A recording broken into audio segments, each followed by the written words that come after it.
umaga po ngayon mga kapatid at syempre heto na po ngayon naabangan ang Juicy Express at kumpleto pa rin kami. Nina IC Mendoza, ay may palong, DJ Mo Twister, Shalala, and of course ang maganda naming prinsesa Alex Gonzaga. At heto na po ngayon ang aming Express Pasabog Ratchada. Express Pasabog Top 10! Pelikulang Deadline ni Direk Joel Amangan, pang-international na! Magandang balita ang nakarating sa amin kamakailan dahil napili ang political thriller na Deadline sa 35th Montreal World Film Festival sa kasalukuyang ginaganap sa Canada. Kasali rin ang pelikulang ito sa 38th Brussels International Film Festival na gaganapin naman sa darating na Nobyembre. Napapanahon at matapang ang pelikulang Deadline na dinirect ng award-winning director na si Joel Amangan at isinulat naman ng Palangka awardee na si Bonifacio Ilagan. Kasama sa nasabing pelikula sina Tirso Cruz III, Alan Dizon, Ina Feleo, Luis Alandi, TJ Trinidad at Lovie po. Bongga! Ngayon pa lang ay pinabilib nyo na kami. Congratulations sa lahat ng bumubuo na pelikulang Deadline! Express Pasabog Top 9! Rica Peralejo, ayaw magka-baby? Nilinaw ni Rica na wala raw siyang plano magpabuntis sa ngayon. Pero hindi naman daw ibig sabihin nito ay ayaw niya magkaanak. Sadya lang daw na hindi pa ito ang tamang panahon para dito. Dahil mas gusto raw niya mag-focus sa pag-aaral at pagiging may bahay. Inamin pa na actress TV host na nasa honeymoon stage pa sila ng kanyang asawa. At mas gusto raw muna nilang i-enjoy ito nang silang dalawa lang. Ganon? Okay, sabi mo eh. Express Pasabog Top 8! Governor Chavit Singson, may hinanakit kay Lobby po dahil kay Richard Gutierrez. Dahil sa pagkakalink kay Lobby sa kapuso hak na si Richard Gutierrez, ay naging maugong ang usap-usapan na medyo nagtatampo raw ngayon ang ama ng kanyang ex-boyfriend na si Governor Chavit Singson. Ayon pa raw kay Governor Chavit ay hindi na sila nagkukwento kay Ronald ng tungkol kay Labi dahil malulungkot lang daw ang kanyang anak. Matagal na rin mula nang mapabalitang hiwalay na sila Lobby at Ronald pero marami pa rin ang naniniwalang mayroon pa silang ugnayan kaya naman hindi pa rin daw maiiwasang magselos ang dating congressman ng Ilocos sa mga naliling kay Lobby. Pero ayon kay Lobby, wala naman daw namamagitan sa kanila ni Chard. Close friends lang daw sila bukod pa sa magkasama rin sila sa Kapuso Network. Sa inyo ni Ronald, wala rin bang namamagitan ha? Lobby? Express Pasabog Top 7, Isabel Daza, iiwanan na ang inang si Gloria Diaz. May tampuhan daw ngayon ang mag-inang Isabel at Gloria dahil sa desisyon ng dalaga na lisanin ang kanilang tahanan para lumipas sa kanyang nabiling condominium unit sa McCarry. Hindi raw ito nagustuhan ni Tita Gloria, kaya naman hindi niya pinayagan si Isabel. Pero tila hindi na nito napigilan ng anak. Sanay ang dating Miss Universe na kasama ang kanyang mga anak, kaya siguro medyo nagulat siya nang malaman ang naging desisyon ni Isabel. Express Pasabog Top 6, Rosana Roses, desidido magpa-sexy muli. Masaya si Osang na bahagi siya ng miniseryeng pagbibidahan na nag-iisang superstar, kaya naman todo effort daw siya sa pagpapayat. Desidido rin daw siyang patunayan sa mga tao nagsasabing tumaba na siya at hindi na maganda ang rehistro niya sa camera na siya pa rin na maganda at sexing-sexing si Osang na minsan lang kinaiingitan ng lahat dahil sa taglay na alindog at galing sa pag-arte. Tama! Gusto ko magkomento dun kay Rica Peralejo na wala pa raw planong magdalang tao. Kanya kasing diskresyon ng babae yan eh. Merong mga bata pa gustong lumaki kasabay ang kanilang mga anak. Meron namang iba na gustong maging responsable muna para hindi sila kapusin sa pag-aalaga sa kanilang anak, di ba? Pero parang haba na nung honeymoon stage. At saka mas maganda na Rico, mag-baby na kayo. Hindi, pero nag-aaral siya. So, siyempre, it's very hard naman to... Wala pa sa priorities. Pero siguro, mali natin next year. Bata pa naman si Ate. Bata pa naman. At itong Deadline, pelikula ito na ilalahok sa Montreal Film Festival at sa iba pang bansa. Direct Saan? Mario. Saan ito? Directed by Joel Amangan ito. France. May Montreal, may France, ayan.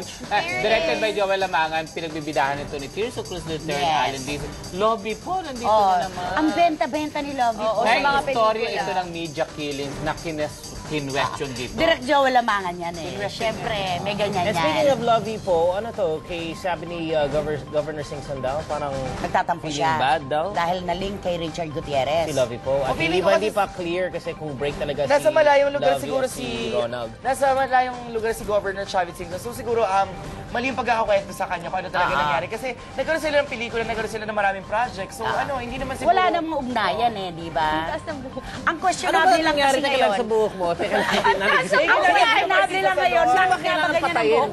Tutukan natin ang issues. Diyos ko, napakapakit. Ano ba ginawa ni Mama Gio dyan? Sobra yata. Palo. Kaya pala sabi- Nainggit ka kahapon, Di may ko palong na manok makakonsentrate. to. Ikaw din nagpalong Di ka. tayo makakonsentrate sa show.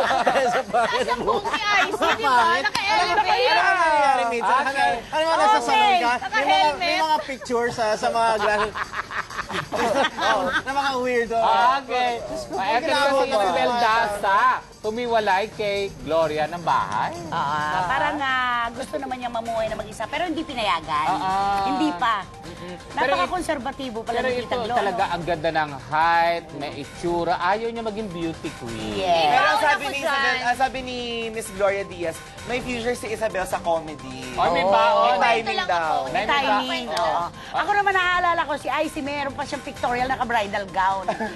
Kung makita mo yun, lalo na. Na ganyan na buhok. Ang taas ng Ay, hair. may baon daw ito. Ano baon mo? Ay, ano dati, nakita ko na yung labas ng bahay ni Miss Gloria.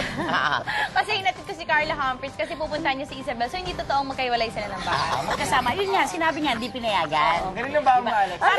Parang kayo na Ate Tony mo. Kahit anong gawin nyo, si Mami Pinty at saka si Daddy Bonoy, hindi talaga papayag. Narinig ng baon, nakita ko yung labas. Alam ko Okay naman lang kung yun. saan yung subdivision. Okay. At syempre si Rosana Roses, ang dami-dami na namang pumupuri. Dahil at one time nakitang malaki siya, ngayon sexy-sexy. Pero syempre ang kanyang ay andyan na yan. Yes. Hindi niya yan Hindi pa na mawawala. babawasan. Given na yan. Parang yung hair ni Icy. At saka, Yes. Nakakatawa yung hair ni Icy. kami. Nagpo-promote pa kung anong salon. Hindi talaga pupunta mga tao doon. Ay, Gio, Oy, grabe ka naman. Maganda na artista. Ito lang ang tanong ko. Sino nagka-ideya niyan? Ikaw o si Mama Si Gio? Nanay Gio, akong Barbie doll ni Nanay Gio eh. Nanay Gio, thank you so much. Pero for this carry niya beautiful naman, hair. Nay. Diba? Okay. Okay. Ang aking baon ay tungkol sa anak ng pambansang kamao na si Congressman Manny Pacquiao at si Jinky. Okay. Siyempre si Jemwell at saka si Michael, yung anak nila, lumalaki na. Siyempre inaasahan ng ating mga kababayan, sumunod kaya sila sa yapak ng kanilang amang boksingero. Tapatan sinabi ni Jinky, ayaw ni Congressman Manny, lalong ayaw niya, dahil naranasan na nga naman ni Manny kung papaano ang larong ito, na halos maburug-burug na mukha mo, Yes. makaluga utak mo, ayaw talaga nila. Hindi man lang nila pinahihipo ng boxing gloves yung dalawang bata. Yun. Ba't ka tumatawa? Susuntukin to eh. Concentrate. Hindi, continue. Go. Kaya nga hindi ako tumitingin kay Icy. Ang tingin kay Icy, pa-slide lang na gano'n. Okay, blind item tayo, Icy.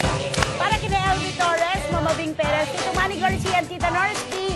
Mahal po namin kayo, Winnipeg Juicers High. Okay. Okay. Eto, sino naman itong bakla?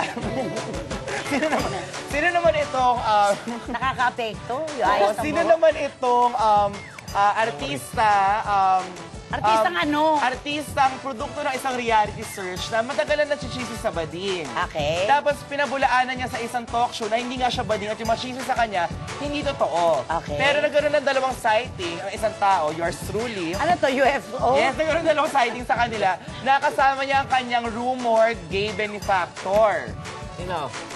Sweet sila. Sweet sila. Unang sighting, meron silang mga dala-dalang shopping bags. Ay, namili. Pagkarami-raming Ay, shopping bags sa Greenbelt. At nung pangalawa naman, kahapon sa Glorieta, pumasok ng Ghost Gym. Sino ba ito?